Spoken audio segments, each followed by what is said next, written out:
فرض نماز آپ پر لازم ہے، وہاں سے آپ کا کوئی فرار نہیں ہے۔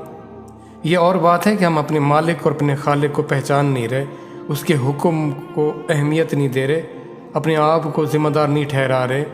میرے آپ کے فائدے کے لیے بہت ضروری ہے۔ دیکھیں، بعض دفعہ یوں سمجھیں کہ آپ کسی ڈاکٹر کے پاس جاتے ہو تو وہ دیکھتا ہے کہ آپ یا میرے اندر کیا مسئلہ ہے، تو وہ اس کے مطابق کچھ پرسکرپشن دیتا ہے۔ وہ کہتا ہے یہ جو ٹیبلٹس ہیں یا یہ میڈیسن ہے یہ آپ نے ہر حال میں لینی ہے، اس کے بغیر کوئی گزارا نہیں ہے۔ اچھا، پھر کچھ اور آپشن دے دیتا ہے کہ یہ ایسی ٹیبلٹس ہیں، یہ ایسا میڈیسن ہے، یہ آپ کو آپ کی انرجی کو بوسٹ کرے گی، آپ کو جیسے ملٹی وٹامنز یا ایسی کوئی چیزیں دے دیتا ہے، تو وہ آپ کے لیے ایکسٹرا، آپ کو بہتر رکھنے کے لیے، آپ کو حشاش بشاش رکھنے کے لیے، آپ کو تر و تازہ رکھنے کے لیے۔ اب کوئی کہے جی میں تر و تازہ یا حشاش بشاش یا انرجیٹک نہیں ہونا چاہتا، بس میں وہی لازمی جو میری بیماری کے لیے دوائیاں ہیں میں وہی لوں گا، تو ڈاکٹر کیا کہے گا کہ چلو ٹھیک ہے یہ تو لازمی ہے۔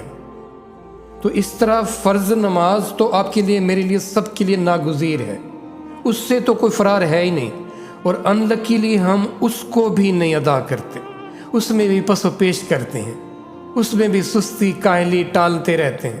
کوئی تقریب، کوئی دوست احباب کوئی ادھر ادھر ہو گئے، ہم نے نماز کو چھوڑ دینا۔ یہ اللہ کی رسول صلی اللہ علیہ وسلم کا فرمان ہے کہ تم اگر اللہ کو چھوڑ کر لوگوں کی طرف جاؤ گے تو پھر اللہ تمہیں ان لوگوں کے ذریعے، ان کاموں کے ذریعے چھوٹا کر دے گا، ذلیل کر دے گا۔ اگر تم ان سب کاموں کو، رشتوں کو اللہ کی ذات کے لیے چھوڑ دو گے تو پھر اللہ ان کاموں کو، ان رشتوں کے لیے کو آپ کے لیے معتبر کر دے گا۔ تو ہم ایسا کرتے نہیں ہیں۔ اب اللہ کے رسول صلی اللہ علیہ وآلہ وسلم پر یہ نماز فرض تھی، اور قرآن کو اگر آپ غور سے پڑھیں تو اس میں اللہ بار بار تذکرہ فرماتے ہیں رات کو اٹھنے کا، رات کی نماز کا۔ اللہ ہمیں اس کے لیے، اللہ اس کی اہمیت بتا رہے ہیں کہ ہم خوش دلی سے اس کی طرف آئیں۔ وہ ہمارے لیے، دیکھیں، جو قبر ہے نا، وہ یا عالم برزخ ہے جو ہر ایک کے لیے آنا ہی آنا، اس سے کوئی فرار نہیں ہے، کیونکہ قیامت کا دن جب تک نہیں آتا، اس دن تک کے لیے اس دنیا کے جانے کے بعد ان روحوں کو، جسموں کو کسی نہ کسی صورت میں رکھا جاتا ہے، وہ رہتی ہیں۔ تو وہ جو عالم ہے، وہ جو حالت ہے، وہ کہا جاتا ہے کہ جو صبح کے، یعنی صبح سویرے اٹھتے ہیں، ارلی رات کی یا تہجد کے پچھلے پہر اٹھتے ہیں، تو ان کے لیے وہ وحشت، وہ ویرانی، وہ تنہائی یا وہ اندھیرا ان کے لیے روشنیوں میں، رونقوں میں اور راحت میں بدل جاتا ہے۔ اللہ کی ذات اتنی قدردان ہے کہ یہ میرا بندہ میرے حکم کے لیے، میری یاد کے لیے، میری محبت کے لیے اپنے نیند کو، اپنے بستر کو چھوڑ دیتا تھا۔ سورۃ سجدہ میں اللہ ان کے پہلوؤں کا ذکر بھی فرماتے ہیں، اور ان بستروں کا بھی ذکر فرماتے ہیں کہ وہ ان کو چھوڑ دیتے ہیں۔ اب کتنی سعادت کی بات ہے، اور یہ کتنی کم بختی ہے کہ ہم اپنے نفس کی خاطر، اپنے اس جسم جس نے کل کو ڈیکمپوز ہو جانا ہے، اگر ہم نے اس کو اللہ کے لیے نہ کھپایا، تو اس کو اگر آپ نے معتبر رکھنا ہے، اگر آپ اس کو واقعی اہمیت دیتے ہیں اپنے اس جسم کو، تو اللہ کی محبت میں، اللہ کے تعلق، اللہ کی بندگی میں اس کو لگا دیں۔ ہم سے صبح سویرے اٹھنا، آپ کی زندگی میں برکت آ جائے گی، آپ کے وقت میں برکت آ جائے گی، آپ کے ایمان میں دیکھیں کیسی تازگی آتی ہے۔ اور اس سے پہلے اللہ کا ذکر کرنا، یہ ہمارے ہاں نہیں ہے۔ دیکھیں، کوئی بھی اگر ایکسرسائز سجیسٹ کی جاتی ہے تو یہ بتایا جاتا ہے آپ اس سے پہلے اپنے جسم کو وارم اپ کریں۔ جسم کو وارم اپ کرنے کے بعد وہ ایکسرسائز اگر آپ کریں گے تو آپ کے لیے وہ بہت فائدہ مند ثابت ہوگی۔ اب سورۃ اعلیٰ آیت 15 میں اللہ فرماتے ہیں وذکر اسم ربہ فصلی، اور یاد کیا اللہ کے اسم کو، اور اللہ کے اسم کا اس نے ذکر کیا۔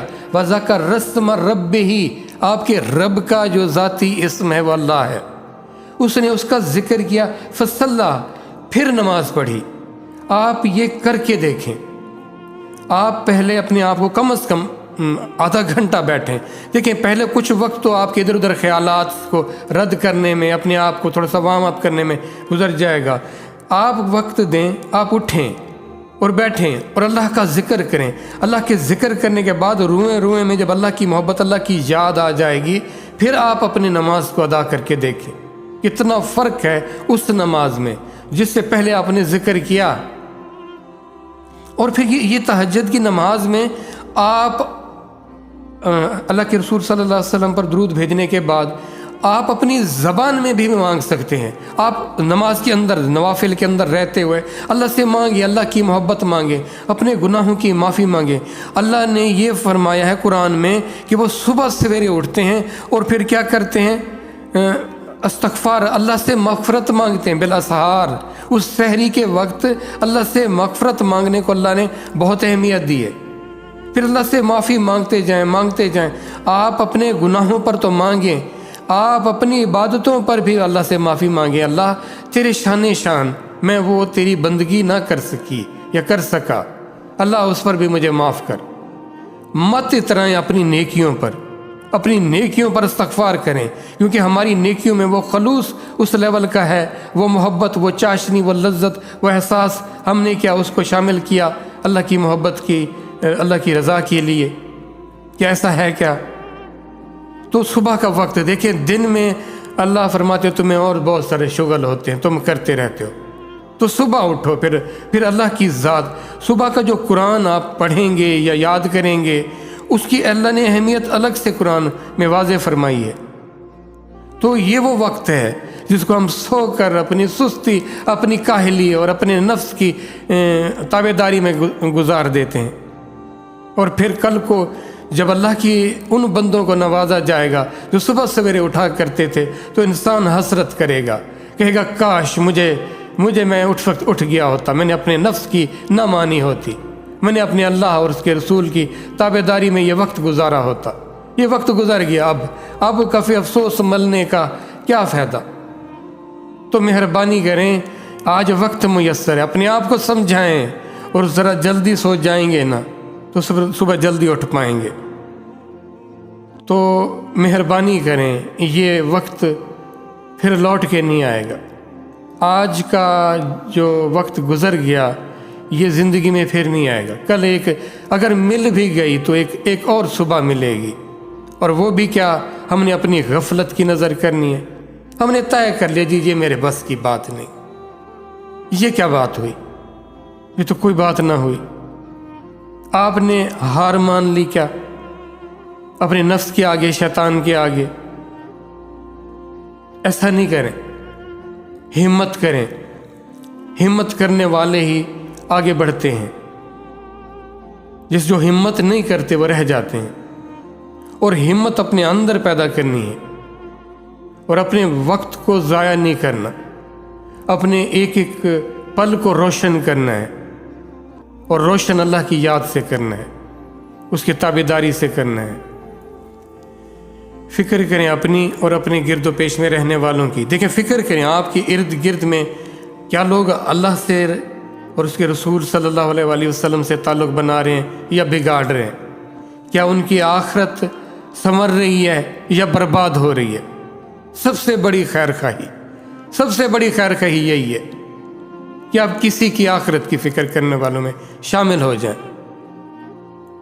تو اللہ دیکھیں، آپ کی آخرت کے لیے اللہ آپ کے لیے راستے آسان کر دیں گے کہ یہ میرا بندہ میری مخلوق کی آخرت کی زندگی، ہمیشہ کی زندگی کے لیے متفکر رہا کرتا تھا یا کرتی تھی۔ تو اپنے آپ سے دیکھیں، یہ جو اللہ کا ذکر کرنا ہے یا جو نماز ہے، یہ اصل میں انسان کا خود کلامی ہے، اپنے آپ سے ہم کلام ہونے کا، اپنے آپ سے مخاطب ہونے کا، اپنے احتساب کا آپ کو موقع دینے کے لیے آپ کو اس طرف لگایا گیا۔ اور ہم اپنے خیالوں میں اپنی سوچوں میں رہتے ہیں اور ایک رسم پوری کر کے باہر آ جاتے ہیں۔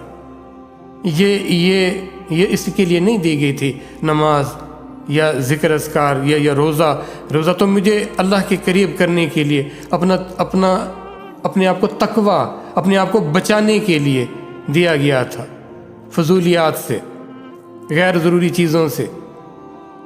تو ان کی اہمیت کو، ان کی اصل افادیت کو جانیں۔ یہ مجھے حکم کیوں دیا؟ کیا میں اس حکم کو اس طرح لے رہا ہوں یا لے رہی ہوں جیسے مجھے حکم دیا گیا تھا؟ رب اغفر ورحم وانت خیر الراحمین، صلی اللہ علیہ حبیبی محمد وآلہ وسلم۔